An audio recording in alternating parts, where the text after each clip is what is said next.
Pessoal, tudo bem? Vamos que vamos para nossa aula de hoje? Então, na aula passada nós conversamos sobre editorial. O nosso exercício, eu pedi que vocês observassem principalmente a diferença do que é fato para argumento, para ideias, né? Para os argumentos do autor que escreveu editorial. Perceber como se escreve os argumentos, como se pensa nos argumentos para justificar o seu próprio texto e defender o que você acredita, é o primeiro caminho para a gente começar a entender como fazer uma boa redação. Então, segue aí a dica. Espero que vocês tenham percebido e tenham respondido corretamente o exercício. Eu vou passar na próxima aula o gabarito para que vocês possam corrigir tanto o exercício da aula passada quanto o exercício da aula de hoje, que eu vou solicitar ainda. Assim vocês podem perceber como foi que acertaram e onde erraram para poder aprimorar o conhecimento, tá bom? Bom, a aula de hoje ela vai falar sobre um termo chamado estrangeirismo, tá? Vocês estão vendo aqui, ó, essas palavrinhas aqui. O que é estrangeirismo? O estrangeirismo são palavras de origem estrangeira que elas são inseridas no nosso vocabulário, né, por algum motivo, tá? Olha só, business, marketing, né? Tem um monte de coisa que a gente acaba falando e eu vendo por aí nas propagandas, em embalagens, em produtos que são de origem estrangeira e que nós, né, acabamos falando aqui ou adotando nossa língua, tá? Um exemplo bem legal aqui, deixa eu passar aqui para vocês. Olha só, passou a questão do sarau ali. Vamos ver, olha só. Aqui, ó. Essa charge, tá?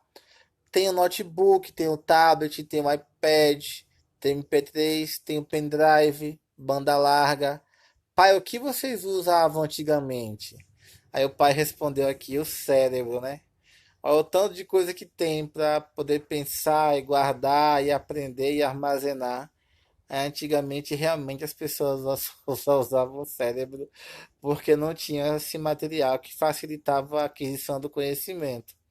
Pense aí, né? Olha o tanto de palavras que a gente utiliza hoje como se fossem nossas, da língua portuguesa, e realmente elas têm uma origem estrangeira. Notebook, tablet, iPad, MP3, pendrive, né? Banda larga. Vamos ver? Vamos falar sobre isso? Vamos seguindo aqui. Deixa eu achar o início do texto aqui. Opa, vou botar a bolinha cá, tá? O estrangeirismo nada mais é do que o empréstimo de um termo de uma língua estrangeira, usado, como em toda interação social, como um meio de ampliar nosso jeito de pensar e sentir o mundo, né? Como eu já falei para vocês, muitos são os fatores que o motivam. A importação de uma nova tecnologia, ou saber científico, né? Inventam um aparelho lá do outro lado do mundo e colocam um nome no aparelho e acaba todo mundo usando ou comprando, como iPad, por exemplo, e aí a gente vai entender agora e vamos chamar de iPad, né? Tem maior o contato com a literatura, com produções e comunidades estrangeiras, etc.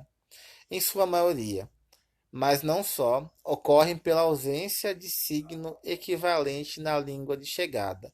Ou seja, se eu não tenho uma palavra na minha língua portuguesa que significa aquilo que eu estou vendo, que eu estou lendo, ou que chegou na minha mão, eu vou acabar chamando aquilo com o nome de origem da língua estrangeira. Então, por falta, às vezes, de um vocabulário que explique ou que denomine aquilo que vem de fora, a gente acaba aceitando e o termo que vem de fora como se fosse nosso. E vamos falando sobre, repetindo, repetindo, até absorver ele na nossa língua, tá? Nós temos aqui, ó, segundo.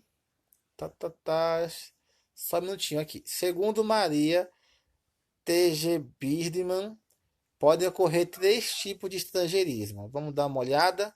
Primeiro é o decalque estrutural.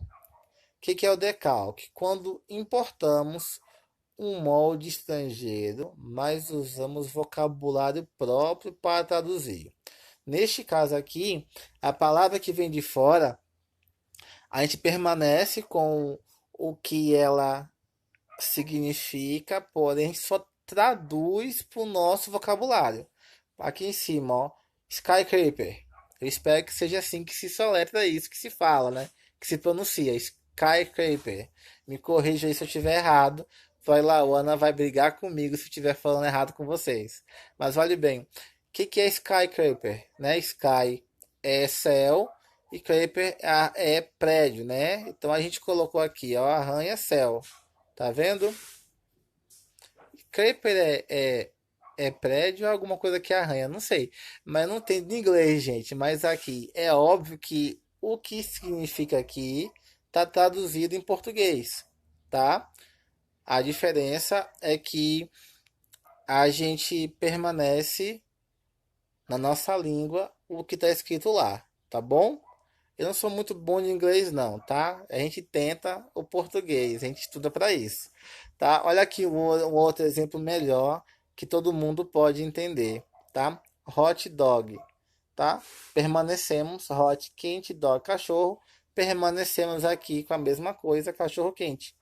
Então a gente só fez traduzir, decalcou, colou, mas se permanece com a mesma estrutura. Hot dog, hot, quente, dog, cachorro, cachorro quente. Preste atenção, porque isso aqui é um exemplo ótimo para a gente poder entender a questão do decalque. Se a gente fosse traduzir mesmo, o que significa cachorro quente? Seria um cachorro no fogo, né? Sapecando, né? Mas não é isso, né? Isso é o nome de um sanduíche. Se a gente fosse traduzir de uma outra forma, poderia ser sanduíche de salsicha, né? Pão com salsicha, alguma coisa nesse sentido. Mas a gente deixou a denominação estrangeira, hot dog. E nós entendemos aqui, quando falamos no Brasil cachorro quente, que não é um cachorro fervendo, é um sanduíche com salsicha, tá? A segunda forma é essa adaptação semântica. Adaptamos com o nosso sistema fonológico, ortográfico. A gente adapta a escrita, a ortografia, de acordo com a forma que a gente escuta a palavra. Presta bem atenção aqui, ó. Drink. Tá aqui, né? Drink. A gente fala assim em inglês. Então a gente tenta ouvir como é que a gente fala em inglês e acaba escrevendo em português no nosso vocabulário a palavra, tá? Boicote, aqui ó, vou boicotar a aula do professor de português hoje, por favor, não façam isso, tá? Boicote, como é que a gente fala a palavra em inglês? Boicote. Então a gente acaba escrevendo boicote na nossa língua como a gente ouve, adaptamos o sistema fonológico à ortografia, adaptamos o que a gente ouve na escrita para poder compreender a palavra, né? Tem essa forma também de estrangeirismo. A gente acaba inserindo a palavra no nosso vocabulário e escrevendo ela conforme a gente ouve, tá? E a letra C, que está por aqui. Vamos achar que é o terceiro tipo, que é a incorporação lexical. Adotamos o termo sem alteração. Então, do jeito que ela vem de lá, a gente incorpora o significado dela e a palavra. Hardware ou mouse, né? Mouse é um negócio que a gente sempre chama de mouse, não tem outra explicação nem outro nome para aquilo, aquele bichinho que manipula o cursor na tela do computador. Então é mouse mesmo. Então o mouse ficou do mesmo jeitinho que veio do estrangeiro e ele escreve da mesma forma que veio de lá e a gente soletra, fala, pronuncia da mesma forma que veio de lá, tá bom? Isso aí é chamado de incorporação. Importar na palavra, né? Importa dizer que um termo ou expressão pode transitar da incorporação à adaptação, a depender da frequência e adesão ao termo. Quer dizer, quanto mais a gente fala aquela palavra, mais ela tem facilidade para ser aderida ao nosso vocabulário da língua portuguesa. A questão é que às vezes a gente existem palavras na nossa língua portuguesa que foram aderidas já, e a gente nem sabe, e usa ainda o termo em língua estrangeira. Mas o legal é que quanto mais a gente fala, mais a palavra tem a tendência a ser inserida no nosso vocabulário. tá? O estrangeirismo não necessariamente passa pelo aportuguesamento e pode se tornar vocabulário prático de nosso idioma e ainda em sua versão original, como o mouse, por exemplo. Vamos seguir no texto. É mesmo. Cadê o restinho do texto? Original, né? Como o mouse, por exemplo, mesmo que haja tentativas de aportuguesamento, não necessariamente a adesão e a versão acaba em desuso, mesmo que dicionarizada. Isso tem um exemplo aqui out, tá? E mouse. Mouse não foi aportuguesado, tá bom? A gente fala muito, muito, como eu falei para vocês, não tem outro nome que explique o que é o mouse, mas ele não foi aportuguesado ainda. Mas todo mundo fala mouse. A gente usa bastante. No caso de layout aqui, também uma palavra estrangeira, layout foi aportuguesado. Percebo que aqui, ó, ele foi escrito exatamente como a gente ouve a pronúncia da palavra em inglês. Só que nós, na maioria das vezes, usamos mais a palavra em inglês do que a palavra que foi aportuguesada. Então, tem palavras aportuguesadas que nós raramente usamos, usamos mais o termo em estrangeiro, e tem palavras com o termo estrangeiro que a gente fala tanto que parece que foram aportuguesadas, mas não foram ainda, tá bom?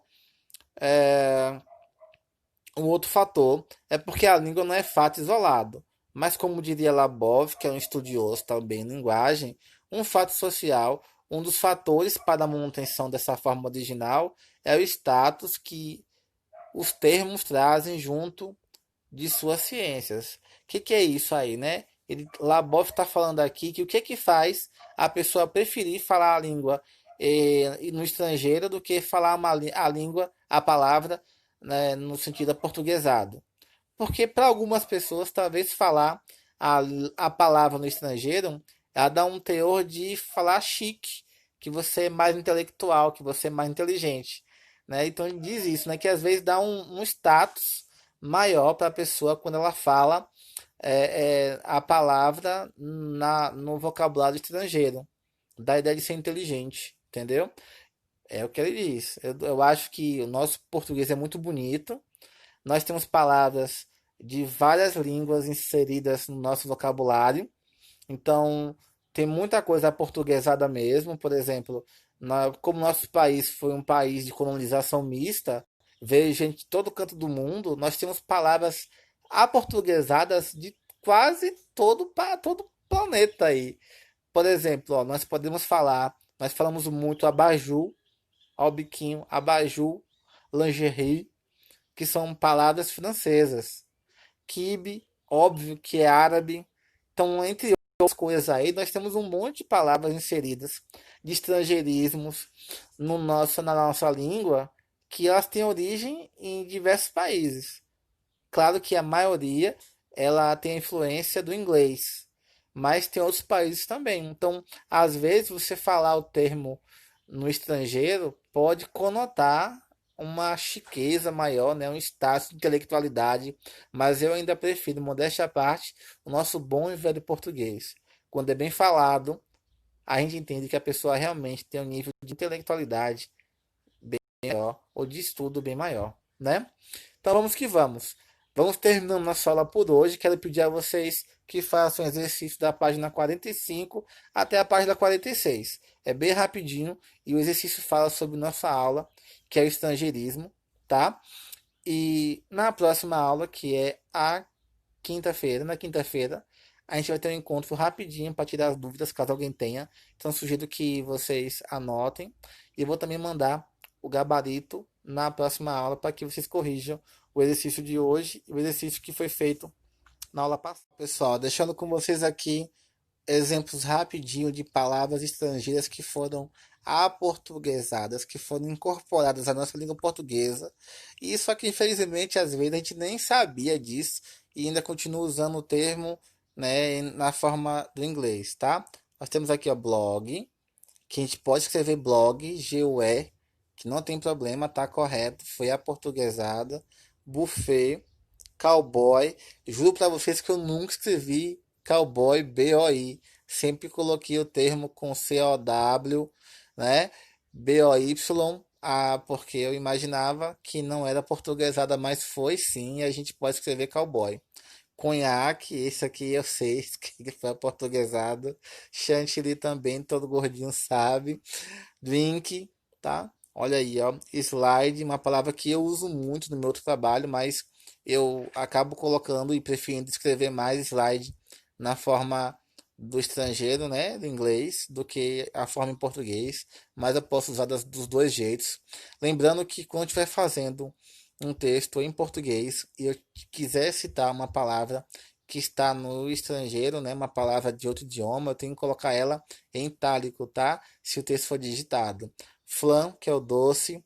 Nós temos aqui, ó, layout, outra palavra que eu uso muito, porém ainda prefiro colocar em inglês, mas eu tenho que lembrar que existe também a versão em português, e é óbvio, né, que no meu caso, a minha opinião é que a gente escreva o máximo em português possível, a língua é nossa, né?